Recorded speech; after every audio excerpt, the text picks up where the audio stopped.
Hi there guys, it's Nick.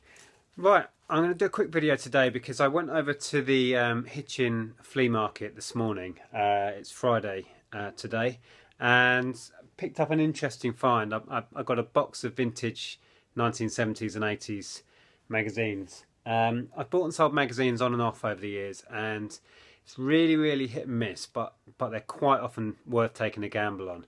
You had this crate full of magazines. There's about 30 odd magazines, some Jackie, some 19, and some the Face magazines, very early Face magazines, which are the good ones really. He wanted £10 the box, and I managed to haggle him down to £5, which was a pretty good price in the end. So yeah, just thought I'd show you what I've got and give you some tips on selling magazines. Okay, so this is what I managed to pick up. There's a big old stack here of these 19 magazines from sort of the turn of the 80s. Some go back to 1979 and then up to about 83, 84.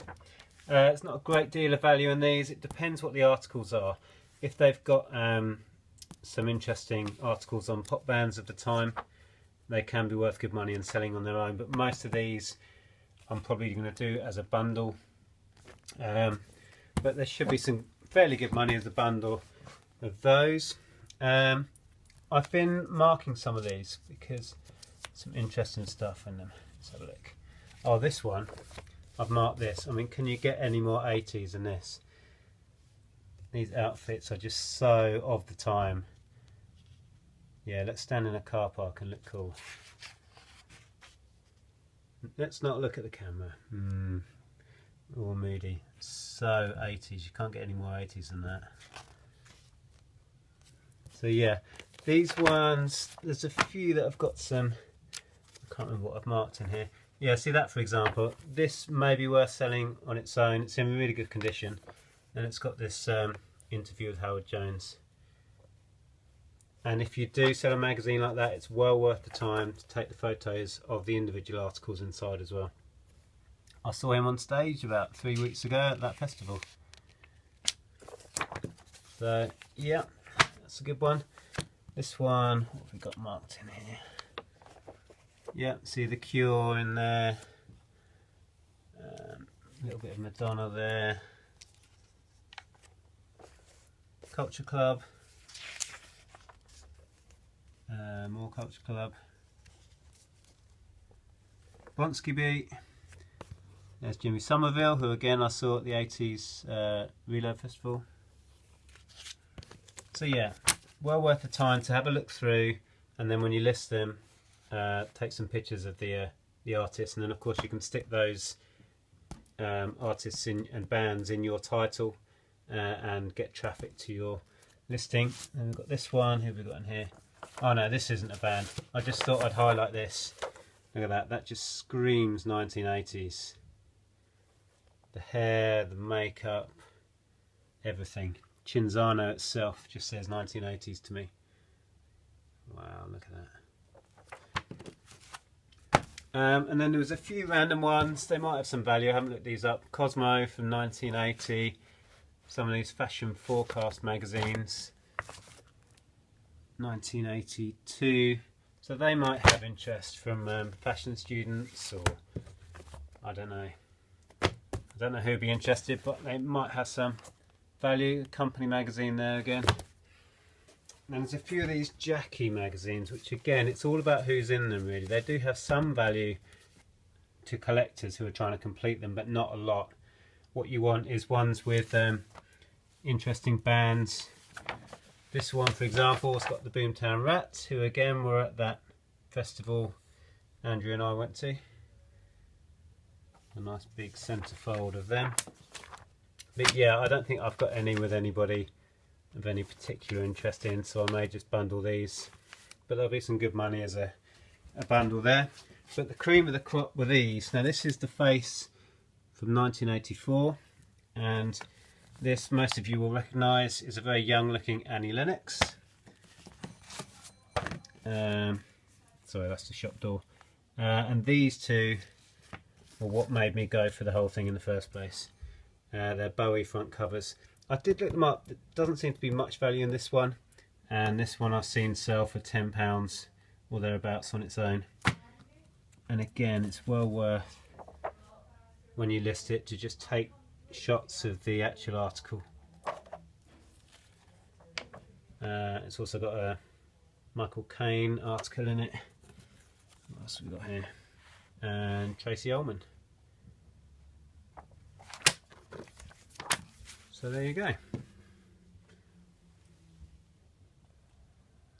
I forgot to show you this one. I thought this was worth quickly showing you. One for the ladies here.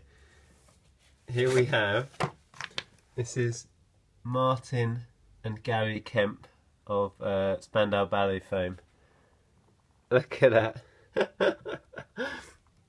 Crazy picture. One for the ladies.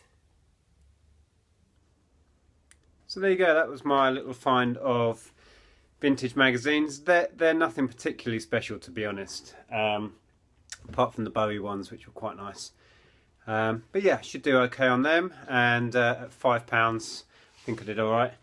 I was going to say about magazines, ones to look out for, the rock and pop ones do go well. The earlier, oh there's Monty, the earlier the better, really, with that sort of stuff.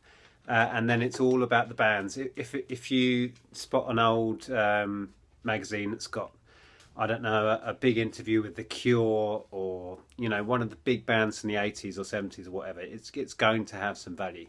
And another one to keep an eye out for is vintage computer game magazines from the 80s and 90s. So your Sinclair, all the sort of Atari ST and Amiga ones, and early issues of CMVG, the Edge, all that sort of stuff. I've done really well with those. If you can get them with their cover cassettes on and stuff like that, even better. So they're worth picking up. If you see someone with a box full of them at a car boot sale, just grab it super quick, because there's plenty of money in it.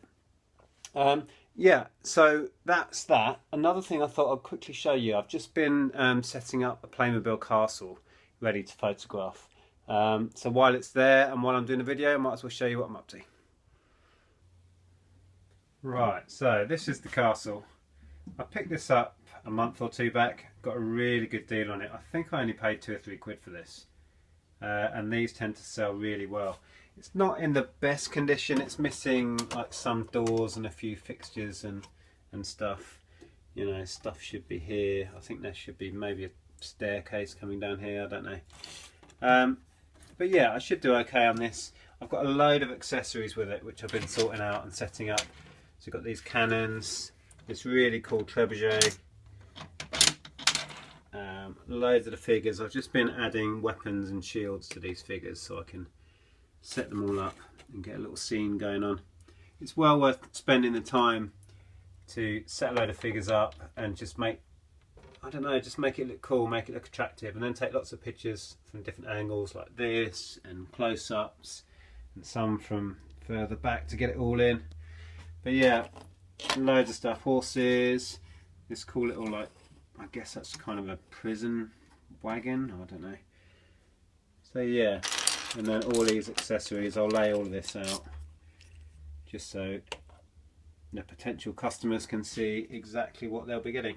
It also came with a printout of the instructions on how to construct it, which is pretty cool. It was already built when I picked it up. That's exactly how I bought it, so I didn't have to go through the hassle of setting this one up. But obviously I'll take it apart for when I dispatch it, and then they can have these instructions and know how to put it all back together. So that's pretty cool. Nice little bonus.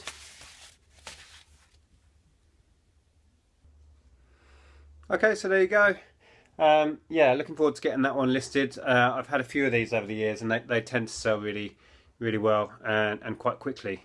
So yeah, hopefully get that listed tomorrow. Tomorrow is my sister's baby twin's birthday, so we're going over there after work for a big family party.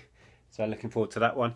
Not sure if I'll be out at the boot sales. There are a couple of boot sales on Saturdays around here. So depending on how I feel, I may be out in the morning. The weather is fantastic here right now. So yeah, I don't know. I might be out tomorrow. picking up a few more bits. If I do, I'll do a little haul video and show you what I picked up. But for now, that's it. Thanks for watching. Please like and subscribe if you haven't before. If you've never watched me before, this is what I do. This is my full-time living. I'm a full-time reseller. I sell on eBay and on Amazon, and we've also recently set up a high street store where we specialise in children's clothing. So yeah, been doing this for many years, and I'm just here on YouTube sharing exactly what I do and how I do it. So thanks for watching, and I'll speak to you soon. Bye for now. Hi guys, sorry, I know I did wrap up the video and finish it. It's now Saturday. I didn't go out boot sailing, so I've got no hauls to show you. But I thought I'd just show you this. A guy who runs the hairdressing shop about 2 or 3 doors down from us, called Felix, has organised a collection for the Syrian refugees over in France. So we have got together a huge lot of clothing, like overstocks and stuff that people wanted us to pass on to charity that we couldn't give them any credit for, and we've been sorting it all out, and we've got a huge load of that ready to go. So yeah, just thought I'd show you. Right, so this is it. I can barely get it all in. There's 15 huge bags full.